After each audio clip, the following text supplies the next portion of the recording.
আপন হতে বাইরে সকলকে স্বাগত। হে মহাজীবন, জগৎ পারাবার তীরে শিশুরা করে খেলা। আমরা শিশু হয়ে জন্মাই, মায়ের কোলে কত খেলা খেলি, তারপর সময় হলে মায়ের ডাকে ফিরে যাই মায়ের কোলে। তেমনি 1929 সালে একটি ছোট্ট শিশু এক শুভক্ষণে এসেছিলেন তামিলনাড়ুর অন্ডামি গ্রামে। নাম তার জয়রাম। ছোট্ট জয়রাম শৈশবেই মাতৃহারা, মাসির কাছে মানুষ হয়েছেন। বাবা কর্মসূত্রে থাকতেন নাসিকে।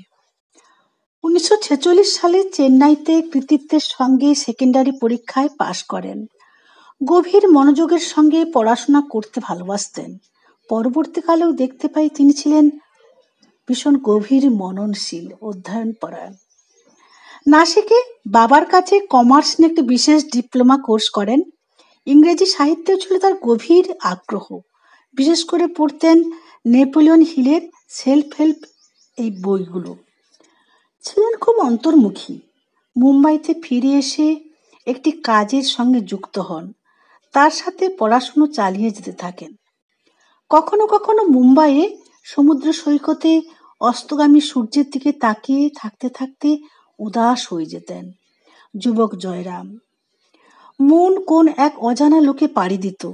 কথায় আছে, উঠন্তি মূল পত্তনে চেনা যায়। তার মনের প্রস্তুতি তৈরি করছিলেন এক অদৃশ্য কারিগর। খেলিছে ওই বিশ্বলয়ে বিরাট শিশু আনমনে। সেই বিরাট শিশুটির নাম ভগবান শ্রীরামকৃষ্ণ। নহবতের কুঠিতে ওপরে উঠে ঠাকুর ডাক দিতেন, ওরে তোরা কে কোথায় আছিস, আয়। সেই আকুল আহ্বান ছড়িয়ে পড়ছে দিকে দিকে। জয়রামের মনে হলো, এই পৃথিবী কি বিশাল, সমুদ্র বিশাল, আকাশ বিশাল, বিশ্ব চরাচর বিশাল, তাহলে এই ক্ষুদ্র আমি কে? গভীর চিন্তায় নিবিষ্ট অবস্থায় মনে হলো, এই ক্ষুদ্র আমিত্বের মধ্যে সেই বিশাল বিরাট ভগবানের উপস্থিতি রয়েছে। এই তাৎপর্যমূলক চিন্তায় পেয়ে বসল তাকে।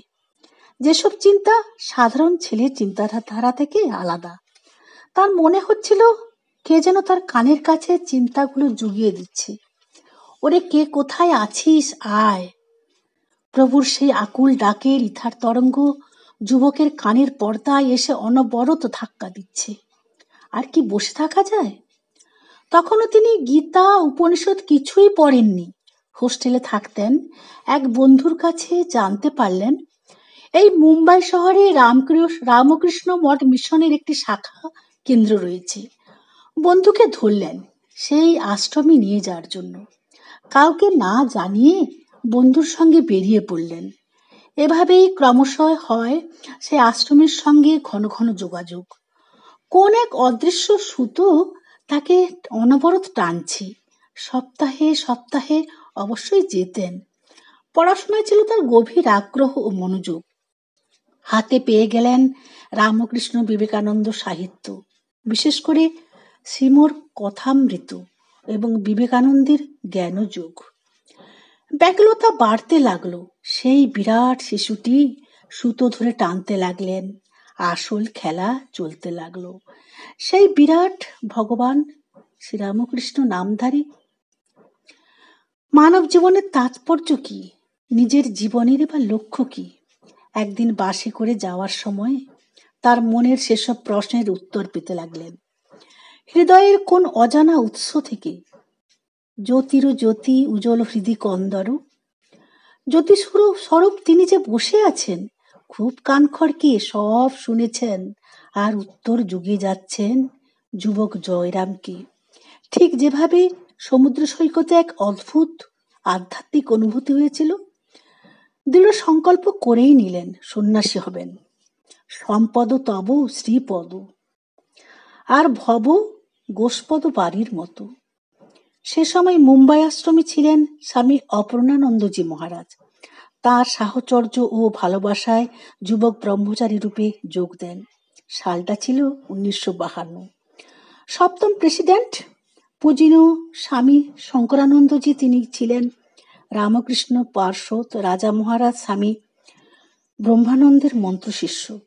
শঙ্করানন্দজি মহারাজ সে সময় মুম্বাইতে আসেন। তার করুণা লাভ করেন যুবক জয়রাম, মন্ত্র দীক্ষা লাভ করেন। ক্রমান্বয়ে 1956 সালে ব্রহ্মচর্য ও 1960 সালে সন্ন্যাস লাভ করেন।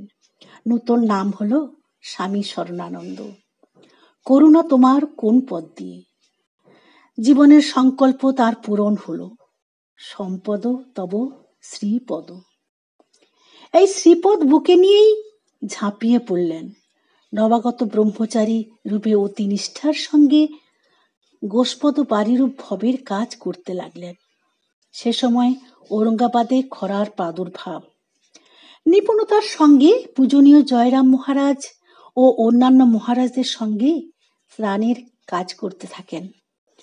1954 সালে প্রথম বেলুড় মঠ দর্শন করেন। মুম্বাই আশ্রমের সম্পাদক শ্রীমার মন্ত্র দীক্ষিত সন্তান স্বামী সম্বুদ্ধানন্দের সঙ্গে শ্রীমার জন্মশতী বর্ষকে উৎসবের শেষ লগ্নে যোগদান করেন।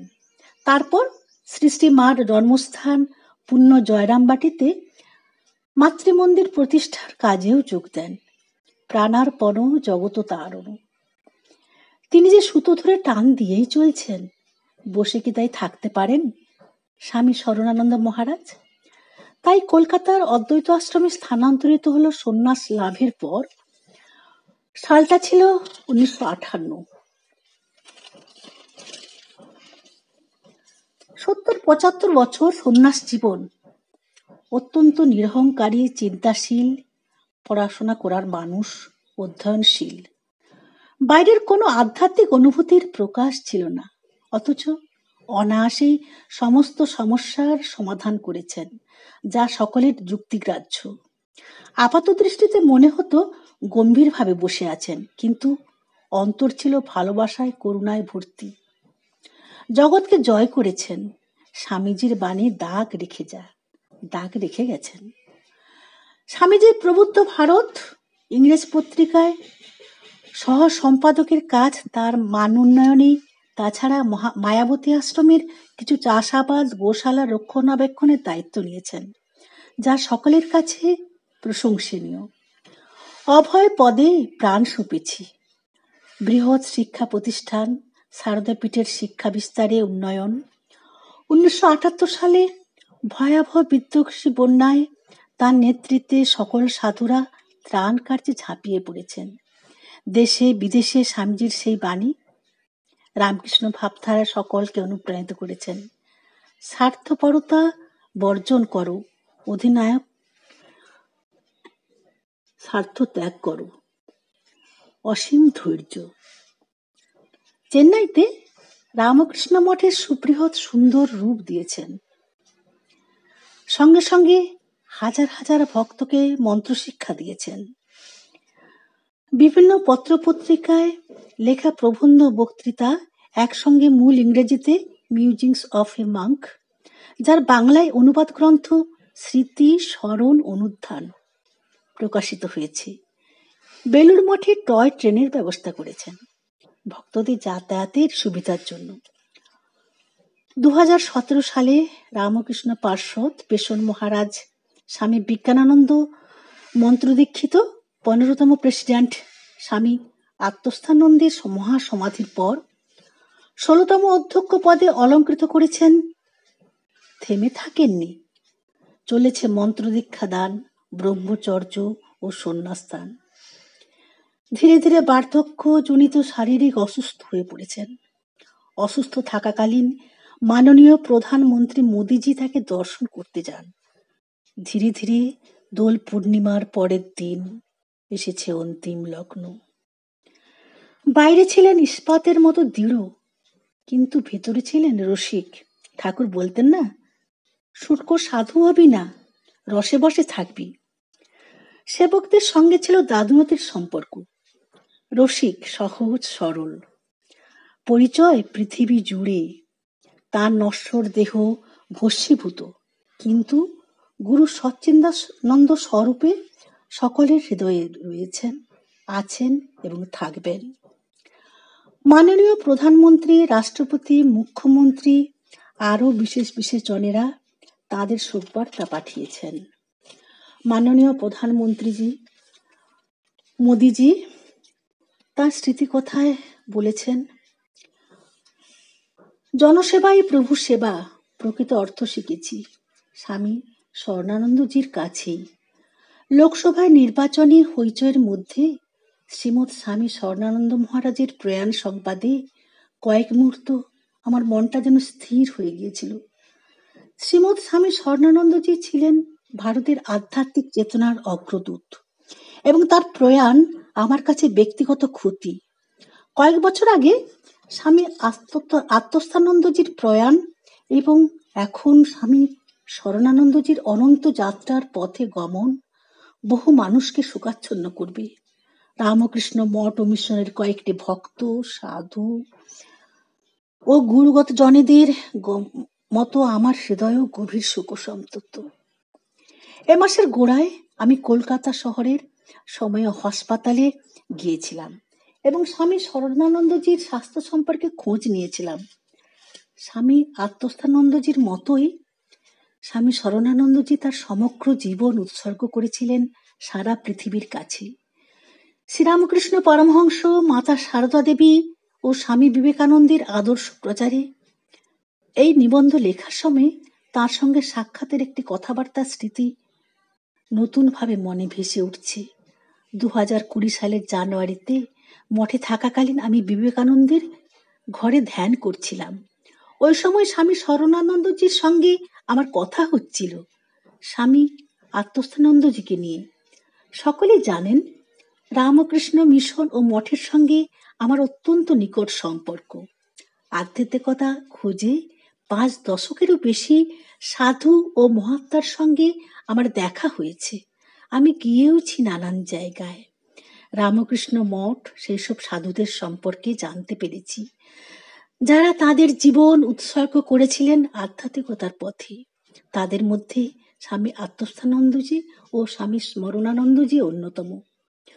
1978 যখন ভয়াবহ বন্যা বাংলায় আঘাত এনেছিল, রামকৃষ্ণ মিশন তখন স্বার্থশূন্য সেবার মাধ্যমে প্রত্যেকের হৃদয় জয় করেছিল।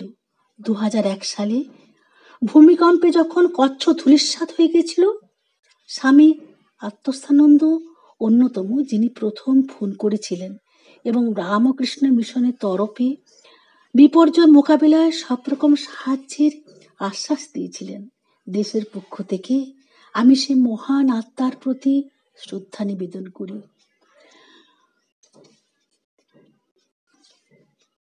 দিব্যত্রয়ী শ্রী শ্রী ঠাকুর, শ্রী শ্রী মা ও স্বামীজির আশীর্বাদ ধন্য তিনি, আর সকলের আশীর্বাদে ধন্য আমরা। আমাদের সম্পদ ভক্তার জন যুগল চরণ। ভারতীয় দর্শনে গুরু শিষ্য পরম্পরা বৈদিক যুগ থেকে প্রবহমান। গুরু যিনি তমরূপ অন্ধকার থেকে সচ্চিন্তারূপ আলোতে ধীরে ধীরে আমাদের নিয়ে যান। ভগবান শ্রীরামচন্দ্রের গুরু বশিষ্ঠ, শ্রীকৃষ্ণের গুরু সন্দীপন, মহাপ্রভুর গুরু ঈশ্বরপুরী, ভগবান শ্রী শ্রী ঠাকুরের গুরু তোতাপুরী। সুতরাং সেই ট্রেডিশন সমানে চলছে ও চলবে।